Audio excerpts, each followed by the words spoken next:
Hello class 12। आज हम शुरू करेंगे the rat trap which is the fourth lesson of your book flamingo.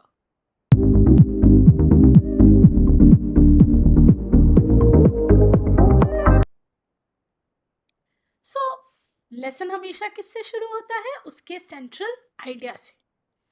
अब इस चैप्टर में हम क्या बात करने वाले?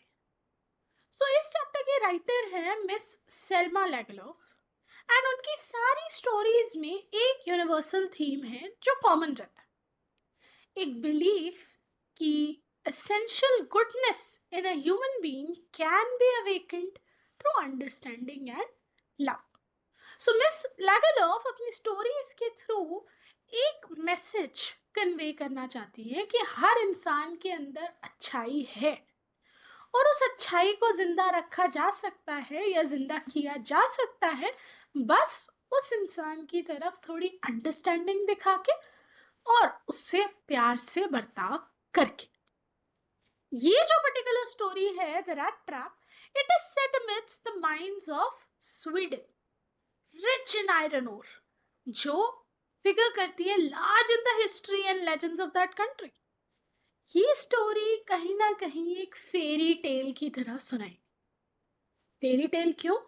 क्योंकि it has a very very happy ending जहां ट्विस्ट एंड टर्न्स आए पूरी स्टोरी में, बट टुवर्ड्स द एंड सब अच्छा हो जाता। तो चलिए जानते हैं इस स्टोरी के कैरेक्टर्स। पहला है हमारा पेडलर। अब ये उसका नाम नहीं है। पेडलर इज अ पर्सन जो पैदल चलकर अपना सामान बेचता है इधर उधर। यहां पर वो पेडलर कौन है? एक रैट ट्रैप सेलर। दूसरा कैरेक्टर है एक ओल्ड मैन या एक क्रॉफ्टर। क्रॉफ्टर अगेन एक प्रोफेशन है जो उस इंसान का होता है जो आयरन मिल में काम किया करता था। मिस्टर विल्मिंसन एक आयरन मिल के मालिक जिन्हें आयरन मास्टर भी कहा गया, और उनकी बेटी मिस एडला विल्मिंसन जो एक बहुत प्यारी और काइंड पर्सन है। तो चलिए शुरू करते हैं इस फेरी टेल का part 1। Once upon a time, शुरुआत ही इतनी अच्छी। There was a man who went around selling small rat traps of wire. तो ये कहानी है एक आदमी की जो इधर उधर फिरता था और बेचता था छोटे छोटे रैट ट्रैप्स जो वो वायर से बनाता था। He made them himself at odd moments. तो जब उसके पास पैसा खत्म होने लगता था तब वो रैट ट्रैप बना बनू के बेच देता था और अपना सर्वाइवल चलाता था। और कैसे बनाता था? He made them from the material he got by begging from the stores। या तो वो सामान की भीख मांगता था या बड़े बड़े फार्म से सामान लेके आता था। बट फिर भी उसका बिजनेस कोई खासा प्रॉफिटेबल नहीं था, इसीलिए he had to resort to both begging, उसे भीख भी मांगनी पड़ती थी, एंड पेटी थीवरी। पेटी थीवरी छोटी मोटी चोरियां, ताकि he could keep body and soul together। that means वो survive कर सके, जिंदा रह सके, इसीलिए वो ये काम करता था। फिर भी उसके कपड़े फटे पुराने, उसके गाल एकदम संकन, वीक, कमजोर था वो, एंड उसकी आंखों में हर वक्त भूख दिखती थी क्योंकि वो कभी भर पेट रोटी नहीं खाता।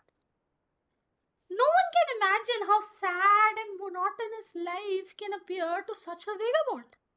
कोई इमेजिन भी नहीं कर सकता ऐसे लोगों की लाइफ कितनी ज्यादा डल बोरिंग होती होगी, एंड कैसे जीते होंगे ये वेगाबॉन्ड। वेगाबॉन्ड जो बस इधर उधर भटकते हैं लोग, जिनका कोई घर नहीं ना ठिकाना। Who plods along the road left to his own meditations। तो यहाँ पे वेगाबॉन्ड उसी पेडलर को बोला जा रहा है जो बस सड़कों पे इधर से उधर फिरता है, left to his own meditations, अपने ही ख्यालों में खोया। But one day this man had fallen into a line of thought। एक दिन इस आदमी को एक ख्याल आया, which really seemed to be entertaining, और उसके लिए वो ख्याल बहुत entertaining था। वो अपने रैट ट्रैप्स के बारे में सोच ही रहा था जब उसके दिमाग में ये आइडिया क्लिक किया कि the whole world about him, the whole world, उसके lands और seas, cities और villages was nothing but a big rat trap। ये दुनिया और नहीं तो क्या है, एक बहुत बड़ा रैट ट्रैप। ये किसी और पर्पस के लिए कभी एग्जिस्ट ही नहीं करी। ये लोगों को बेट्स दिखाती है, लोगों को लालच दिलाती है, एंड अगर कोई उस लालच में फंस गया तो वो उस ट्रैप में फंस जाता है। ये प्रॉमिस करती है riches and joys, shelter and food, heat and clothing, जैसे रैट ट्रैप चूहे को ऑफर करता है चीज। एंड जैसे ही anyone let himself be tempted to touch the bait, it closed in on him and सब कुछ खत्म हो जाता है। हम मीम्स देखते हैं कॉर्पोरेट लाइफ के, हम मीम्स देखते हैं लोगों की स्ट्रगल्स के या हसल के, कि हमें ये पाना है, ये पाना है, ये पाना है। तो लाइफ क्या है? एक रेस की तरह जी रहे हैं लोग। हमें ये भी करना है, वो भी करना है, ये भी पाना है, बड़ा घर लेना है, बड़ी गाड़ी लेनी है, बहुत पैसा कमाना है। तो ये सब क्या है? बेट्स जो दुनिया आपके लिए सेट करती है, और आप उस बेट को पाने के चलते उस ट्रैप में फंस जाते हो और अपनी लाइफ, अपना प्रेजेंट अच्छे से एंजॉय नहीं करते हो। तो सडनली पेडलर को ये आइडिया स्ट्राइक किया और उसे बड़ा इंटरेस्टिंग लगा कि मैं भी इतने फिलोसॉफिकल थॉट सोच सकता हूँ। The world had of course never been very kind to him। तो ये दुनिया कभी उसके साथ अच्छे से बर्ताव करती ही नहीं थी। तो उसको तो बड़ा मजा आता था इस दुनिया का बुरा सोचने में, कि जब तुम मेरे साथ बुरा बर्ताव करोगे तो मेरे को तो अच्छा ही लगेगा ना तुम्हारा बुरा सोचने में। ये उसका फेवरेट पास टाइम था। ड्यूरिंग मेनी ड्रेरी प्लॉटिंग्स जब उसके पास कुछ नहीं था, वो कहते हैं ना खाली दिमाग शैतान का घर, कुछ करने को नहीं है तो यही फालतू के ख्याल आते थे मन में। तो ये उसका एक पास टाइम था, to think of people he knew who had let themselves be caught in the dangerous snares and of others who were still circling around the beat। तो वो लोगों की लाइफ स्टोरीज को जोड़ता था अपनी इस फिलॉसफी के साथ, देखता था कुछ लोग ऑलरेडी फंस चुके हैं और कुछ बस फंसने की कगार पे, तो वो उन्हें रोकता नहीं था, वो मजे लेता था जिंदगी के, और देखना चाहता था कि जिंदगी अब इनकी लाइफ में इनके साथ क्या करती है। सो ऐसे ही एक शाम he was ट्रजिंग along the road, बस फिर रहा था इधर उधर, एंड उसको दिखा एक छोटा सा ग्रे कॉटेज। उसने दरवाजे पे नॉक किया कि क्या आज की रात वो वहां गुजार सकता है, क्योंकि बाहर बहुत ज्यादा ठंड थी। तो अभी पहली बार था कि किसी ने ना उसको अंदर आने से मना किया, बल्कि साथ ही साथ एक बहुत मुस्कुराते चेहरे ने उसे घर के अंदर वेलकम किया। अक्सर जब वो लोगों से ऐसे पूछता था तो बड़े मुंह चढ़ा लेते थे लोग, उसे बुरा भला कहते थे, बट इस बार एक ओल्ड मैन था जिसने वो दरवाजा खोला। उसने उसको बोला कि हाँ हाँ बिल्कुल, और उसे अपने घर में एक स्माइल के साथ मिला। कौन था वो ओल्ड मैन? एक आदमी जो अकेला रहता था, जिसकी ना वाइफ थी ना बच्चे। तो उसे तो अच्छा ही लगा कि एटलीस्ट आज की रात उसके यहाँ एक कंपनी है, वो किसी से बातें बातें कर पाएगा और अपना अकेलापन आज रात किसी के साथ बांट पाए। तो जैसे ही बटलर उसके घर में आया, उस आदमी ने खाना गर्म होने रखा एंड उसे खाना भी खिलाया। देन इतना बड़ा स्लाइस एक्साइटमेंट के चलते अपने टबेको रोल से काटा पेडलर के लिए, कि बाद में उसने रियलाइज करा that it was big enough कि दोनों का काम उससे हो जाएगा।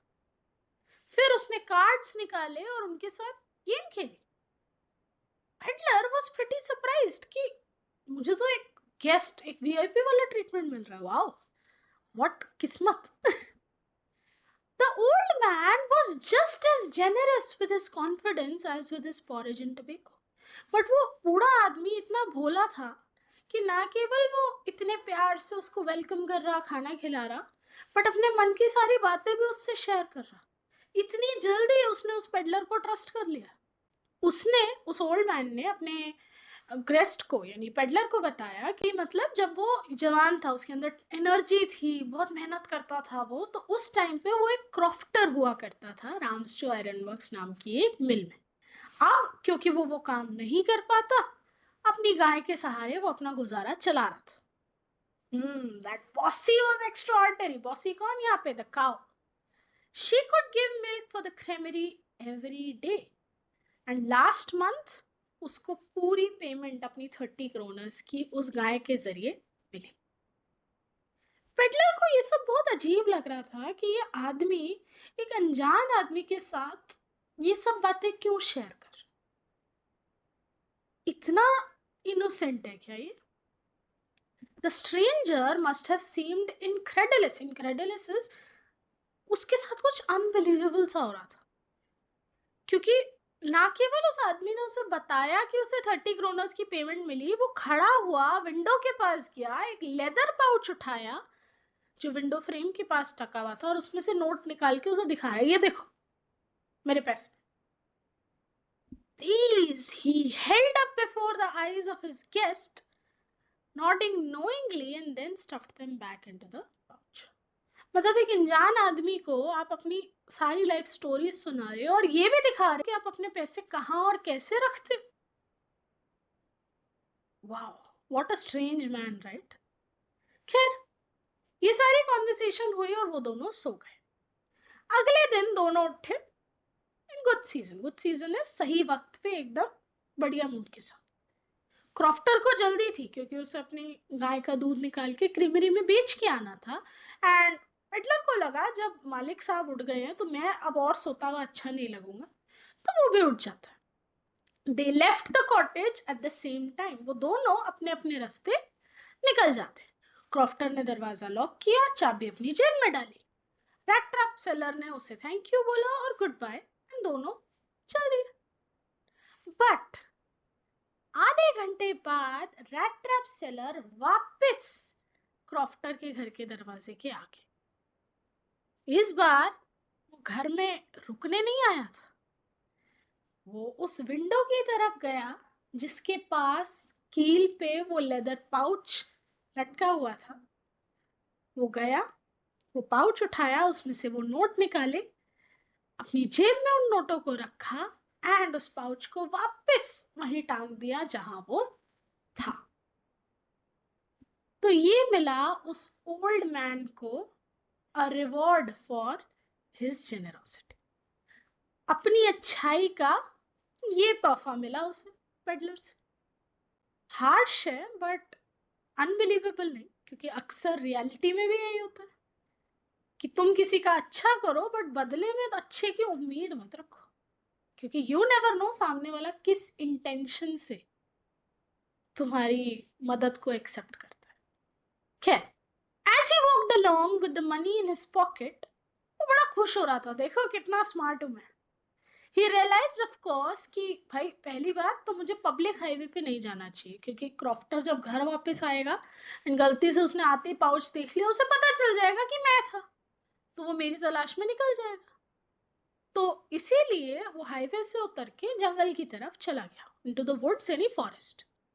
तो पहले कुछ घंटे तो ठीक था, बट जैसे जैसे दिन ढलने लगा सिचुएशन खराब होने लगी, क्योंकि वो एक बहुत बड़ा और कंफ्यूजिंग फॉरेस्ट था जिसमें वो घुस गया था। वो कोशिश कर रहा था कि वो एक ही डायरेक्शन में चले, पर पाथ इतने ज्यादा ट्विस्ट एंड टर्न ले रहे थे, आह, वो कंफ्यूज हो गया।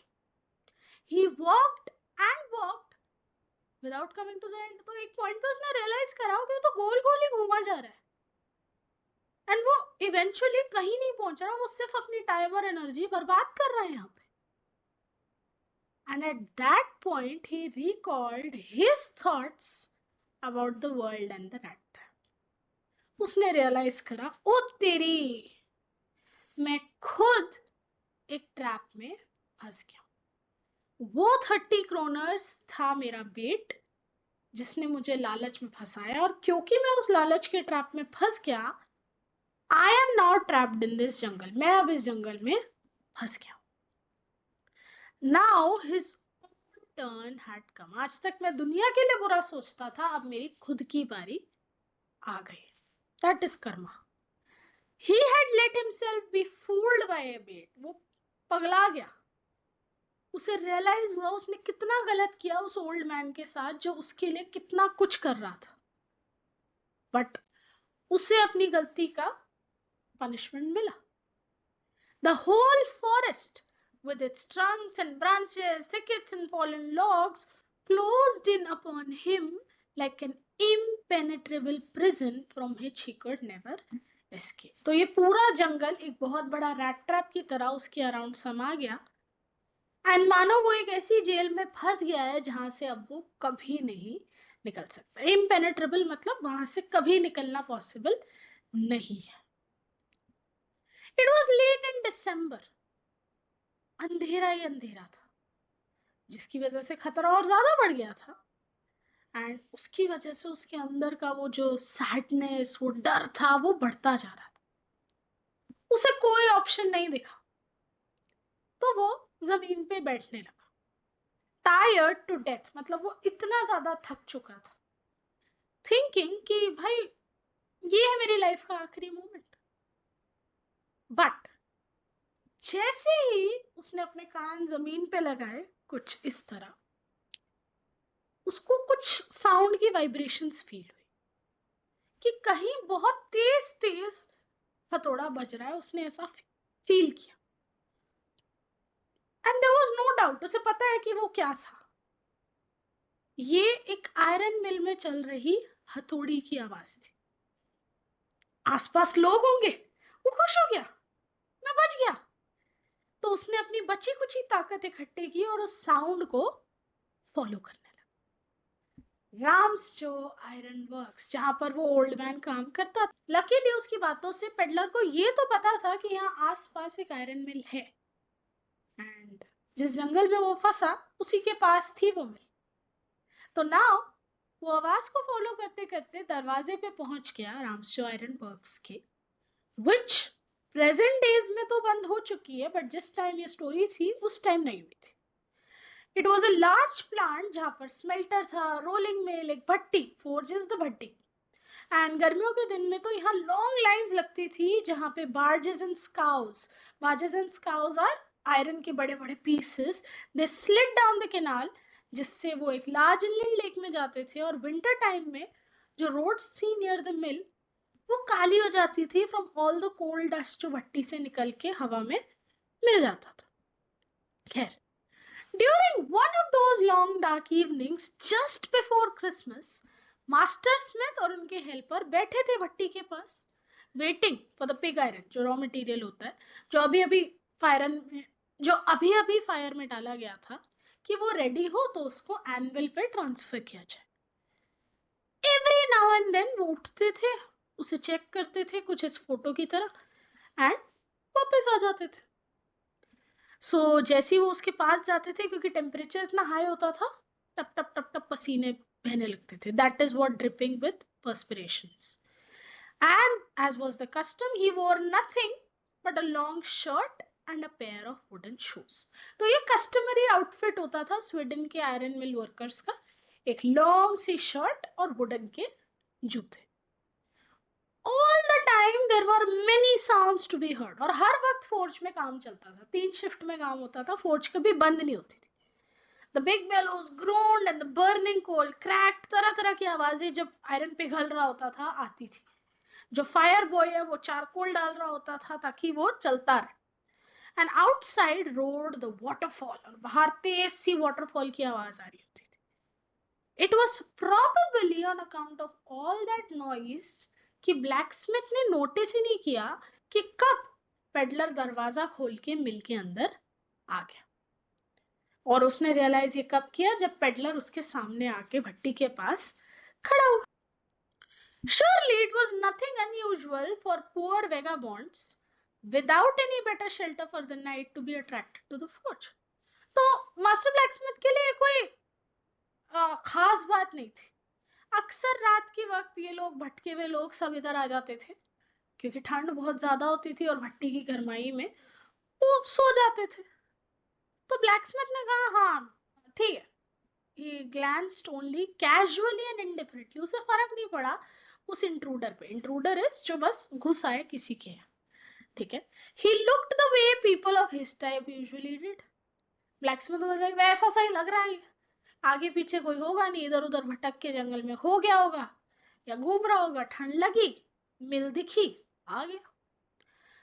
तो कैसा लग रहा था उस वक्त पेडलर, लंबी सी दाढ़ी, डर्टी फटे कपड़े, कुछ रैट ट्रैप्स बांध रखे हैं, आ जा भाई तू भी सो जा।